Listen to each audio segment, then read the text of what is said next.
Ibu yang kasih dalam Tuhan. Shalom. Pertama-tama terima kasih kepada Tuhan buat kesempatan untuk kita boleh kembali ibadah onsite. Juga Tuhan berikan kesempatan untuk saya boleh melayani. Juga terima kasih kepada Ibu Bishop, Ibu Ketua, juga Ibu Lijo, Ibu Gembala atas kesempatan yang diberikan. Nah, seperti yang kita tahu, tema GBI Filemon tahun ini apa? Ada yang hafal?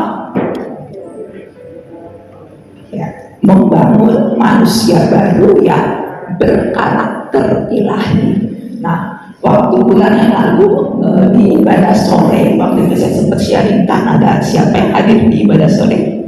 Ya, waktu itu ya kita sempat sharingkan salah satu karakter yang kita teladani waktu itu, tidak memikirkan kepentingan diri sendiri, tapi kita belajar memikirkan kepentingan orang lain. Hari ini kita belajar lagi salah satu karakter berikutnya dari Allah, karakter Bapa dan juga karakter Yesus untuk kita teladani.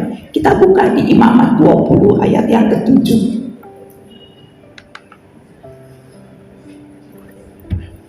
Imamat 20 ayat yang ke-7 dikatakan,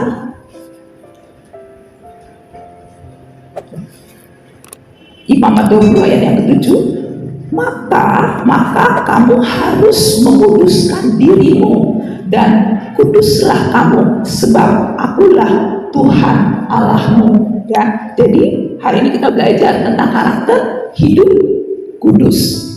Nah, saya coba pelajari di ayat berikutnya ada penjelasan atau apa enggak setelah perintah hidup kudus ini. Ternyata di Imamat 20 ayat yang ke-8, di ayat yang berikutnya dikatakan, demikianlah kamu harus berpegang pada ketetapanku dan melakukannya. Akulah Tuhan yang menguduskan kamu. Jadi hidup kudus itu berpegang dan melakukan ketetapan Tuhan. Jadi hidup kudus berpegang melakukan ketetapan Tuhan. Di perjanjian baru ada perintah yang sama di 1 Petrus 1 ayat 16. Belum bisa keluar ya studinya. Apa-apa ya, saya bacakan di 1 Petrus 1 ayat 16 dikatakan, sebab ada tertulis, kuduslah kamu sebab aku kudus. Perintah untuk hidup kudus juga. Dan saya coba pelajari lagi juga, ternyata di ayat berikutnya ada keterangan juga di 1 Petrus 1 ayat yang ke-17 dikatakan, dan jika kamu menyebutnya Bapa, yaitu Dia yang tanpa memandang muka menghakimi semua orang menurut perbuatannya, maka hendaklah kamu hidup dalam ketakutan selama kamu menumpang di dunia ini. Jadi hidup kudus dan haruslah hidup dalam ketakutan. Kenapa hidup dalam ketakutan? Karena Tuhan akan menghakimi semua orang menurut perbuatannya. Berarti kita harus hidup dalam ketakutan, jangan sampai perbuatan kita berbuat dosa karena akan dihakimi. Ya, jadi kita hidup kudus itu hidup dalam ketakutan, jangan sampai kita berbuat dosa, jangan sampai perbuatan kita tidak berkenan kepada Tuhan, karena akan ada penghakiman atas semua perbuatan kita. Ya, jadi hidup kudus ada dua. Yang pertama apa? Berpegang melakukan ketetapan Tuhan. Yang kedua, tidak berbuat dosa. Ya, itu udah pegang. Nah, Yesus waktu hidup di dunia, dia kasih teladan. Di Yohanes 8 ayat 46, Yesus tanya, siapakah di antara kamu yang membuktikan bahwa aku berbuat dosa? Ternyata nggak ada yang bisa buktikan bahwa Yesus berbuat dosa.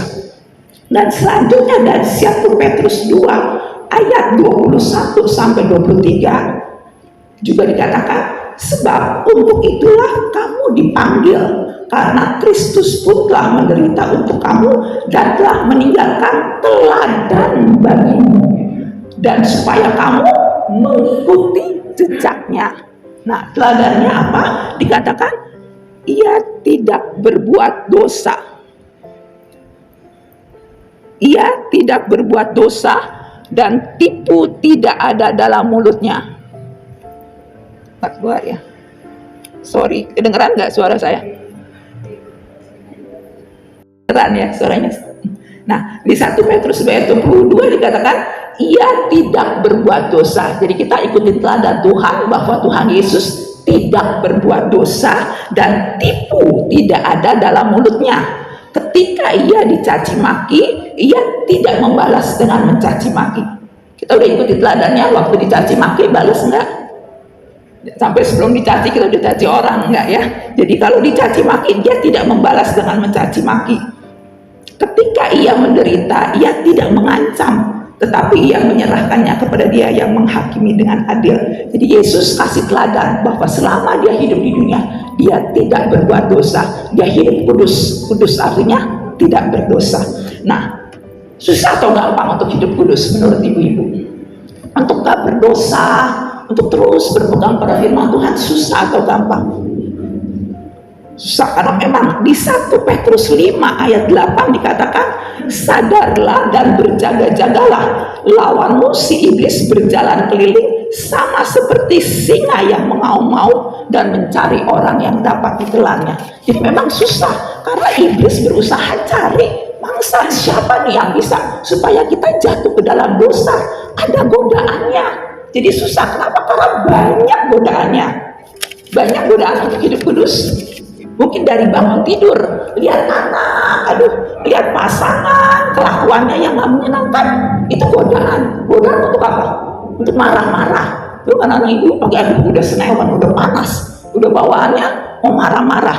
Lihat mertua, lihat menantu, kadang-kadang kok beda sama yang biasa kita mungkin gak berani marah ya, karena sama mertua gak enak. Tapi akhirnya kita apa? Tergoda untuk punya dosa apa? Benci, punya dendam, punya kesal. Itu juga merupakan godaan untuk kita berdosa. Keadaan ekonomi sekarang tambah susah, berasa ibu-ibu tambah susah. Tomat dulu 12.000 kilo, sekarang setengah kilo. Terus, nah karena ini bisa menggoda kita untuk nggak jujur, untuk curang, untuk korupsi. Sakit bisa menggoda kita untuk kecewa dan meninggalkan Tuhan. Kekayaan bisa menggoda juga untuk kita apa? Untuk kita jadi sombong. Dan kita hal kecil telat banget udah janjian, bisa menggoda untuk bohong ya. Waktu diteleponin itu mana? Oh iya nih udah mau jalan, padahal kita kaget, kita baru bangun ya. Banyak hal merupakan godaan. Nah, di 1 Yohanes 2 ayat 16 ada tiga kelompok godaan secara garis besar. Dia 1 Yohanes 2 ayat 16 dikatakan, sebab semua yang ada di dalam dunia, yaitu pertama keinginan daging. Jadi keinginan daging bisa menggoda kita untuk kita berdosa. Keinginan daging itu apa? Serakah, pengen kaya, pengen selalu makan enak, pengen memuaskan daging kita, maunya enak-enak aja. Percabulan, perseteruan, perselisihan, iri, marah, dendam, kepentingan diri sendiri, itu semua keinginan daging bisa menjadi godaan untuk kita berdosa. Dan Yesus waktu dia ada di dunia, dia pun dicobai sebanyak berapa kali? 3 kali. Dan yang pertama dia juga dicobai secara keinginan daging. Itu ada di Matius 4 ayat 3 ya. Matius 4 ayat 3, waktu itu Yesus dicobai, dikatakan oleh iblis, jika engkau anak Allah, perintahkanlah batu jadi roti. Waktu itu Yesus dalam keadaan lapar, habis puasa, jadi dicoba keinginan dagingnya.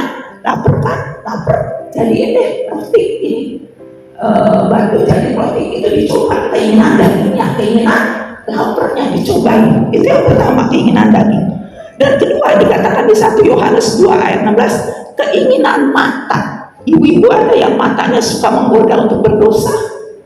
Ada. Dulu waktu kerja saya suka demen apa? Lihat tas ya, kalau ada tas bagus, terus lihat sepatu, lihat perhiasan ya. Dulu saya kalau dapat bonus lagi masih itu suka demen yang beli perhiasan. Kalau butuh dan ada nggak apa-apa, kalau butuh dan emang ada gitu apa, tapi jangan sampai itu berlebihan, tidak wajar sampai kita berdosa. Saya punya teman yang sangat besar dengan matanya. Dia pinjam kartu kredit temennya buat beli tas bermerek seharga sekian juta. Dan temennya yang mau dipinjemin kartu kredit tanya ke saya, Bu Ive, si ini mau pinjam kartu kredit, saya kasih apa enggak? Mau pinjam kartu kredit apa? Mau beli tas sekian juta, nanti mau cicil setiap bulan. tahu orang ini maksudnya ya, saya tahu lah orang punya maksudnya ya jangan beli tas mahal itu lah, kebutuhannya juga masih banyak ya. Terus saya bilang, semuanya bagaimana kredit dia? Kenapa pinjam kartu kredit orang? Kartu kredit dia udah habis limitnya, dia itu kepakai semua dan udah utang, dia mau utang lagi, mau beli tas, kartu kredit sekian juta. Sudah jangan kasih. Akhirnya nggak dikasih pinjam, keinginan mata bisa membuat kita jatuh. Kalau bapak-bapak, kadang-kadang ada berapa bapak di sini ya? Ada bapak Bibi, ada bapak Jaya, ada bapak Cecep, ada bapak satu lagi. Nah, mungkin apa? Karena mereka suka kalau teman-teman dia apa? Katanya kalau lihat ABG, so kata itu juga keinginan mata. Dan kalau ibu-ibu mungkin lihat berondong, ada yang suka lihat berondong. Ada nggak? Dulu teman saya ada loh. Dia bilang sendiri, ibu-ibu saya nggak tahan kuliah berondong ganteng. Saya bilang, ya ampun kamu udah punya anak, punya suami. Iya bener deh bu, saya dari dulu gitu. Soalnya pas ada pembicara waktu itu, boksi itu pembicaranya apa sih, botak tapi seksi bu, katanya orang emang botak tapi dia seksi, ganteng ya. Hati-hati keinginan mata. Tuhan Yesus pun dicobai keinginan matanya. Di Matius 4 ayat yang ke-8 dikatakan, iblis membawa Yesus ke atas gunung yang sangat tinggi dan memperlihatkan kepadanya semua kerajaan dunia dengan kemegahannya. Jadi dikasih lihat ya, dicobai keinginan matanya dan berkata kepadanya, semua itu akan kuberikan kepadamu jika engkau sujud menyembah aku. Jadi hati-hati keinginan mata, kendalikan. Apalagi kalau yang baca saleh ya, kadang-kadang nggak perlu kita beli pupuk sel. Kadang-kadang di lemari itu tuh udah sekian tahun, ternyata banyak barang kita belum pakai loh. Ada, karena kadang-kadang sayang sampai akhirnya suka udah rusak ya, atau kita lupa akhirnya nyimpen di mana. Itu yang kedua, keinginan mata. Sekarang yang ketiga apa? Keangkuhan hidup. Sombong itu juga satu godaan. Apa yang bisa bikin sombong? Mungkin kekayaan, kedudukan, jabatan, pendidikan itu bisa menggoda kita untuk sombong. Orang kaya bisa sombong, orang miskin bisa sombong, bisa juga. Karena katanya sombong nggak pakai modal. Kalau selingkuh mesti pakai modal. Minimal beliin apa, kalau sombong nggak usah pakai modal ya. Miskin juga bisa. Lu ada seorang bapak juga bilang jahil. Aduh saya sebel sama orang apa sombong banget jahil. Kenapa dia udah punya mobil, apa dia merasa dilecehkan. Dia bilang nanti ya akhirnya kalau saya kaya, saya mau beli mobil. Nah, terus saya nggak akan ajak itu orang. Kalau perlu saya mau tabrakin, kata yang sombong. Kamu belum kaya, kamu nabrakin orang. Saya bilang, tadi Tuhan gimana mau kasih mobil, ntar dia tabrakin orang ya. Itu sombong bisa menjadi satu godaan.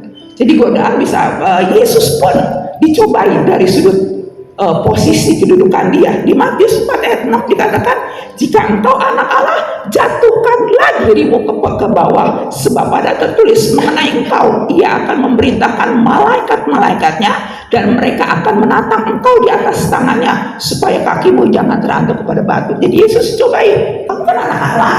Jadi Yesus dia dong, gua anak Allah dong.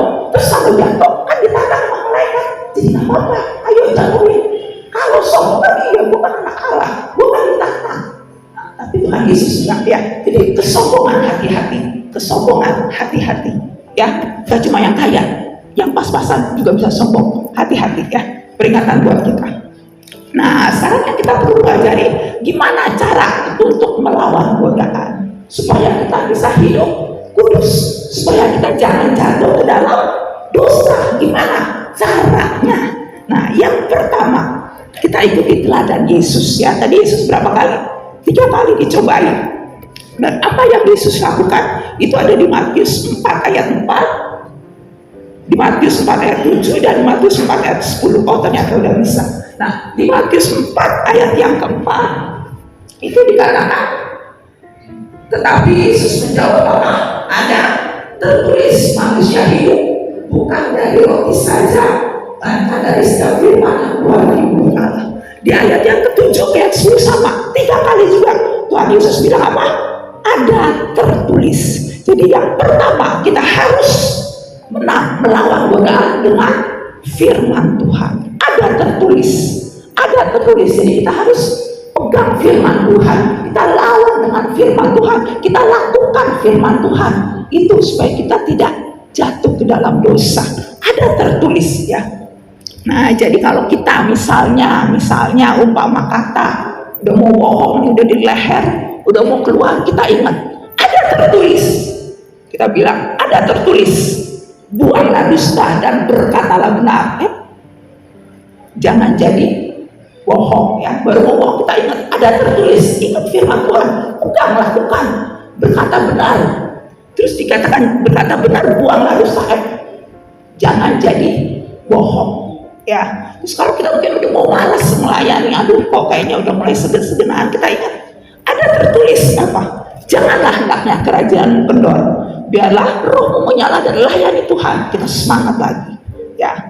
Terus misalnya dari kalau ibu-ibu suka marah-marah, suka panasan ya, ada ibu-ibu yang bawaannya panasan ya. Oh, di sini nggak ada ya, adem semua ya ibu-ibunya ya. Ya, ada kok ibu-ibu panasan begitu mau marah, kita ingat ada tertulis. Ini kayaknya ibu-ibu kita perlu hafalkan. Berhenti marah dan tinggalkan panas hati. Setuju? Jadi yang kayak kira-kira udah mau marah, udah mau panas nih, udah mau emosi, langsung ada tertulis apa? Berhenti marah, tinggalkan panas hati. Jadi kita yang pertama lawan dengan firman Tuhan, pegang, lakukan firman Tuhan sehingga kita bisa tetap hidup kudus. Kita bisa melawan godaan untuk berdosa. Karena itu kita mesti rajin baca Alkitab, jadi tahu tertulisnya apa. Kalau nggak pernah baca, ada tertulis, tertulisnya apa? Ada tertulis, terus iblisnya tanya, tertulis apa? Kita juga nggak tahu ya, karena itu mesti rajin baca Alkitab. Jadi begitu ada tertulis, kita tahu. Ntar Roh Kudus bisa ingetin yang tertulisnya apa. Nah, itu yang pertama, lawan firman Tuhan. Yang kedua, nah ini salah satu yang juga digoda. Ada tahu di Perjanjian Lama itu seorang anak muda, Yusuf ya, dia sangat terkenal. Di Yusuf 39 ayat 10 dikatakan, walaupun dari hari ke hari perempuan itu membujuk Yusuf tidak mendengarkan bujukannya itu untuk tidur di sisinya dan bersetubuh dengan dia.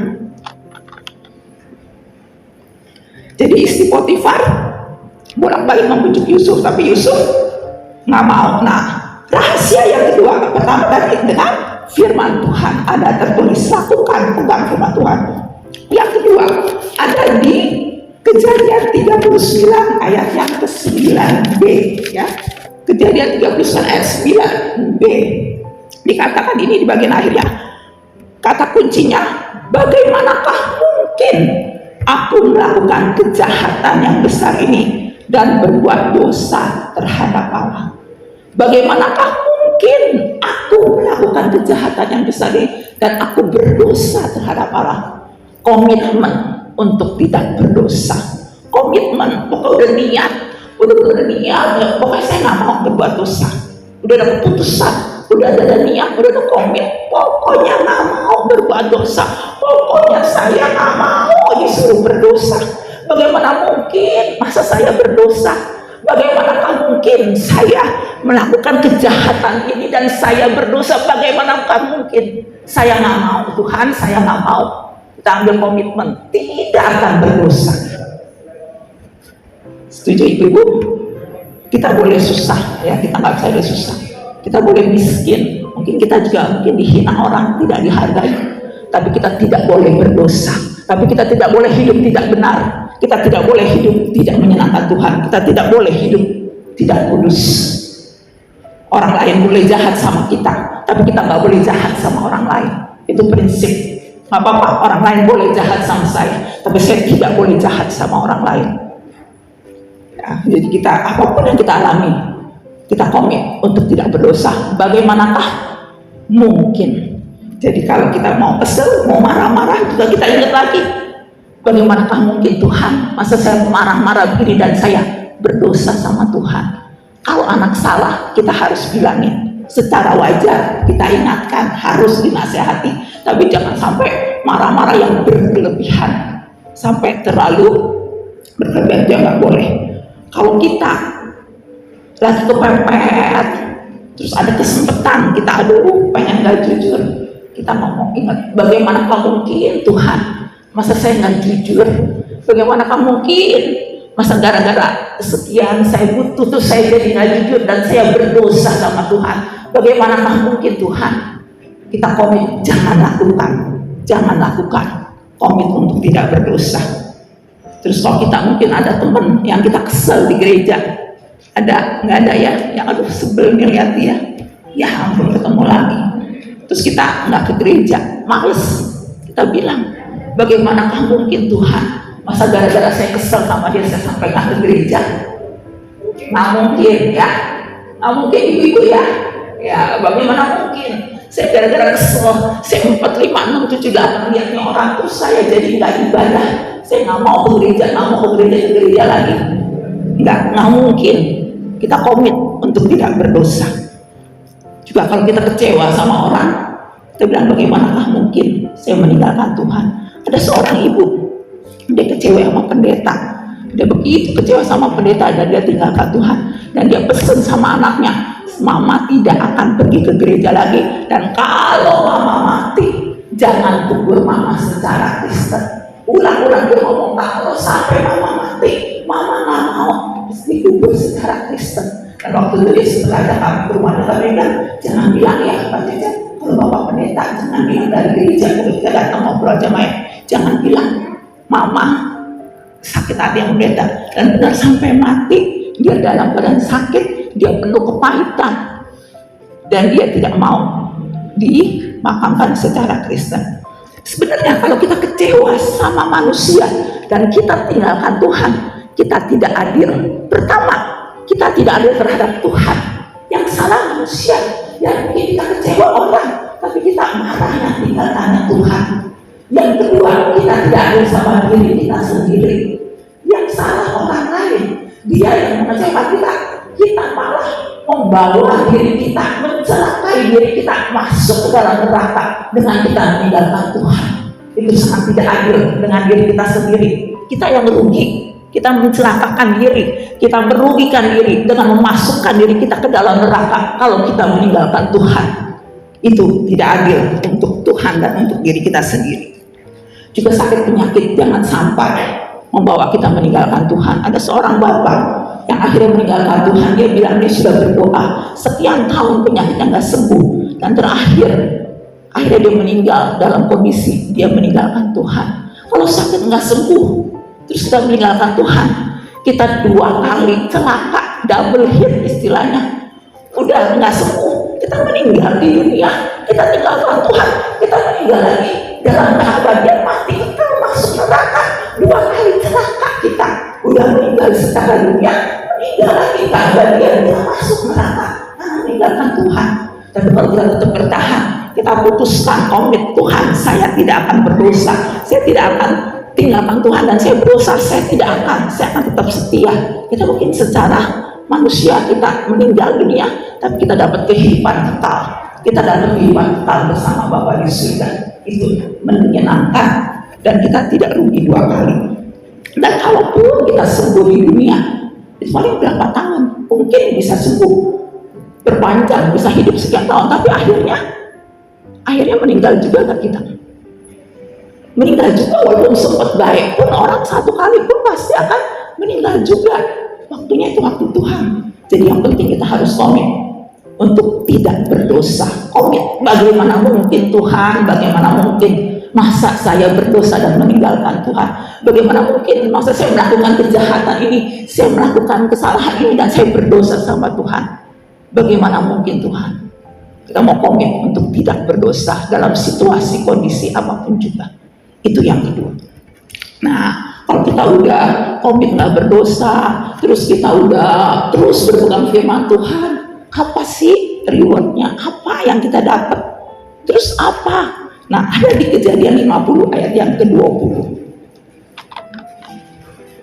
Kejadian 50 ayat 20.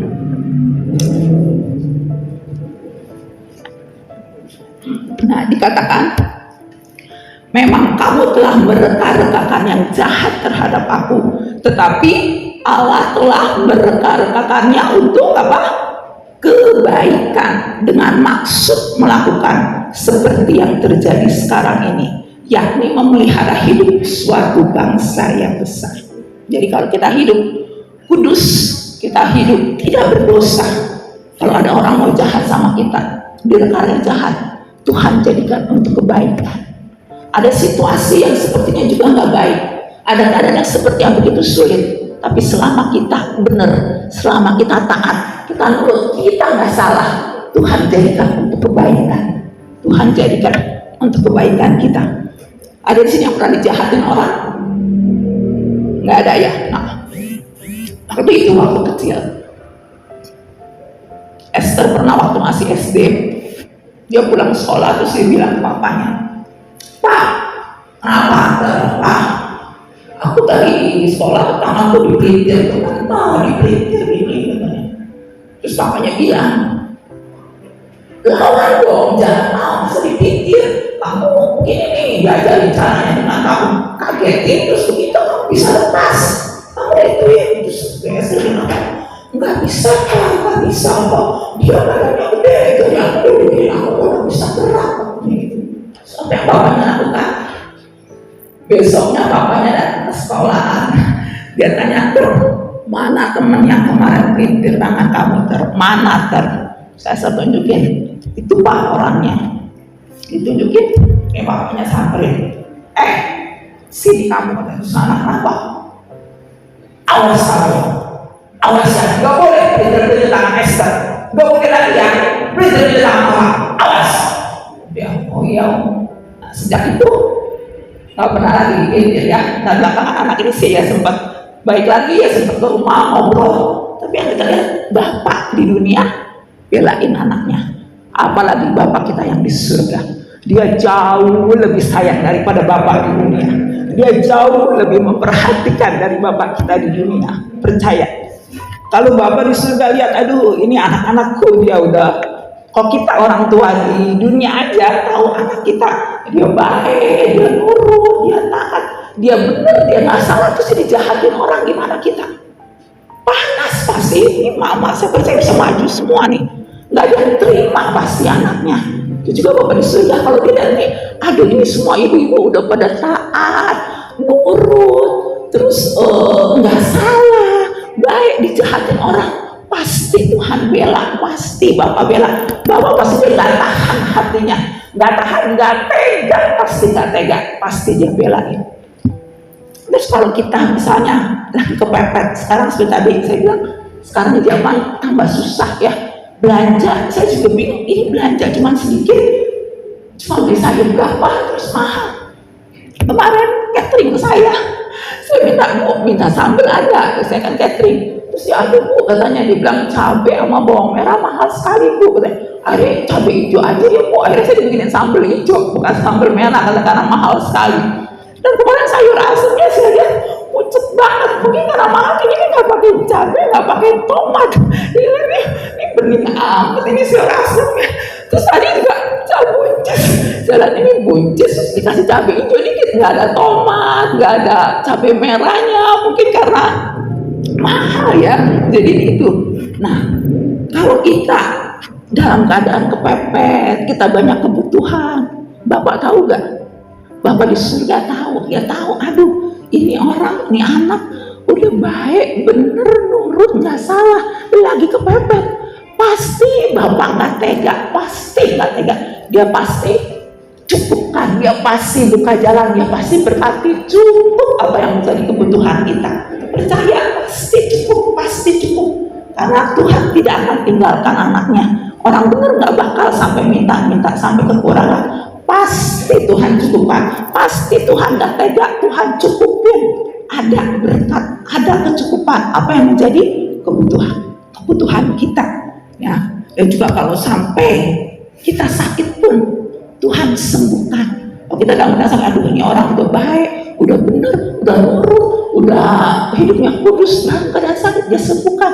Kalau toh gak disembuhkan, Tuhan kasih kekuatan untuk bisa dilalui. Tuhan kasih kekuatan supaya kita bisa melaluinya.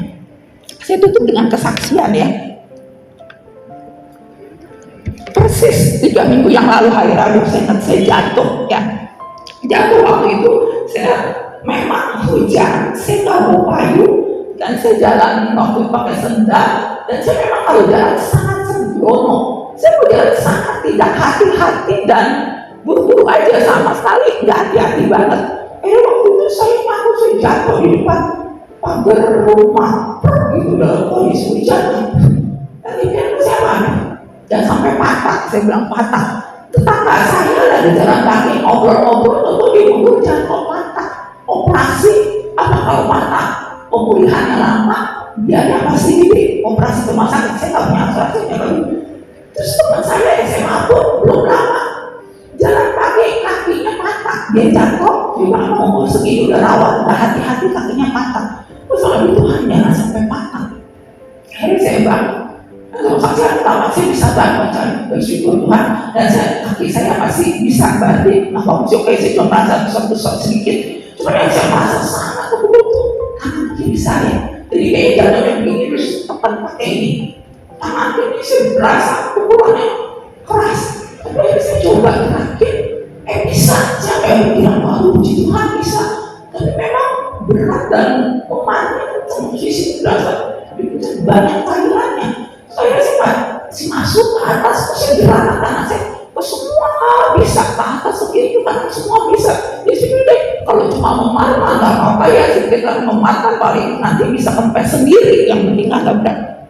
Nah, aku tuh beberapa doa pagi lihat yang waktu itu Bu Lina, Bu Piano yang ada Bu Julan, Bu Nani, Bu Esther sama Bu Fili sempat ketemu. Ibu ini tangannya waktu itu ternyata belakangan gede dan keras.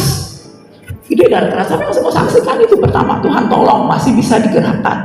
Kedua, itu saya jatuh hari Minggu, terus ada yang bilang Bu Fili diurut aja. Cuma saya juga nggak ada kenalan tukang urut, mau urut kemana saya juga agak takut. Ada yang bilang kalau itu nggak boleh diurut. Tapi Tuhan atur. Hari Minggu itu saya ada ketemu sama teman SMA. Kita udah 40 tahun nggak ketemu ya, dari SMA udah 40 tahun.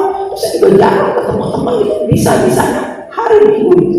Hari Rabu atau hari Minggu memang udah rencana mau ketemu, dan ternyata salah satu teman SMA saya itu tukang urut. Saya juga nggak tahu ada teman SMA yang bisa urut. Terus saya Tuhan tahu. Waktu saya mau jatuh Tuhan pasti tahu. Minggu saya mau ketemu dan ada teman saya yang bisa urut, Tuhan udah tahu ya. Jadi ada teman saya itu jatuh. Dia tadi kan mau datang, tapi kalau saya jatuh dan saya mau datang nanti saya datang deh. Dia mau bawain arak, akhirnya dia bawain arak datang. Dan Tuhan juga atur waktu itu kumpul-kumpul lagi, kita makan bakmi terus kita ngopi dan bisa kalau saya sampai nggak lama dia sampai, jadi ada kesempatan dia urutin, dia pegang ini sakit ya, puji Tuhan semua yang dipencet nggak ada yang sakit. Dia punya segede ini nggak sakit, enggak, dia betul ya obatnya cuma itu aja kali, katanya memar darahnya, jadi dia pijit dan puji Tuhan setelah dipijit di mana udah jauh lebih lembek, lebih enak. Dan ada satu urat yang dulu kalau saya begini nyeri, dia bilang ada urat yang nyangkut, katanya urat yang nyangkut, terus dia bisa, terus dia lepas nih, terus saya bener nggak nyeri lagi. Itu saya percaya kedua, Tuhan atur, Tuhan kirim tukang urut yang juga dikasih arak, bisa, Tuhan baik. Dan yang ketiga juga yang mau saksikan tuh, sekarang saya pikir Tuhan kasih kekuatan ya, segitu gede, segitu berat, tapi Tuhan masih tolong saya masih bisa enjoy ya, maksudnya saya bisa nyaman, bisa dilalui bersama Tuhan. Jadi semua bisa dilewati bersama Tuhan. Jadi waktu itu saya juga pas pulang jatuh saya masih bisa diamin sayur. Nah, waktu itu saya ketemu teman juga hari Minggu saya masih bisa ngobrol happy. Sabtunya juga saya ketemu teman kuliah masih bisa sukacita, itu karena Tuhan kasih. Walaupun di dalam keadaan sakit Tuhan kasih kekuatan, bisa dilewati. Dan saya takjub, tiap hari Tuhan kasih mujizat demi mujizat. Loh, yang tadinya buka pintu kamar itu saya agak berat dari kayu nggak bisa, tentu besok bisa. Terus yang tadi enak kan nggak boleh, besok lebih kuat. Itu Tuhan kasih mujizat demi mujizat. Dan yang terakhir saya juga bersyukur yang kena tangan kiri. Jadi tidak terlalu mengganggu aktivitas, kanan bisa aktivitas, kiri masih bisa bantu. Dan selama pemulihan ini kan yang kena sikunya nggak bisa begini, nggak bisa kenceng ini, tapi kan nggak apa-apa, saya masih bisa jalan, masih bisa kan. Kalau yang kena dengkul coba, nggak bisa begini kan, nggak bisa gerak, saya untuk bukan dengkul, siku. Kalau dengkul kan nahan seluruh badan, berarti kalau selama pemulihan kita nggak akan bisa berdiri menopang badan. Itu semua Tuhan atur. Ada pembelaan Tuhan, ada penyertaan Tuhan, dan ada Tuhan yang selalu Bapak tahu apa yang menjadi kebutuhan kita, apa yang menjadi keperluan kita. Bapak selalu bersama dan membela anak-anaknya. Jadi hari ini kita belajar, supaya kita untuk tetap hidup kudus. Hidup kudus itu berpegang, melakukan kehendak Tuhan dan tidak berdosa. Walaupun ada godaan, kita tetap hidup kudus dengan cara lawan. Pertama dengan apa? Firman Tuhan. Ada tertulis, pokoknya pegang lakukan firman Tuhan, ada tertulis. Dan yang kedua, kita komit tidak berbuat dosa. Bagaimana mungkin saya berdosa?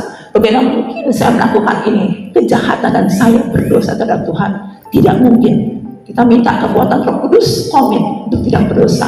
Maka Bapa, Dia Tuhan, pasti berkatakan kebaikan untuk kita semua. Di dalam setiap keadaan kita, waktu kita dijahatin, waktu kita ada kebutuhan apapun, waktu kita sakit, waktu kita susah, waktu kita merasa kehilangan, waktu kita merasa sendiri, apapun yang kita alami, ada Bapa yang selalu menyertai.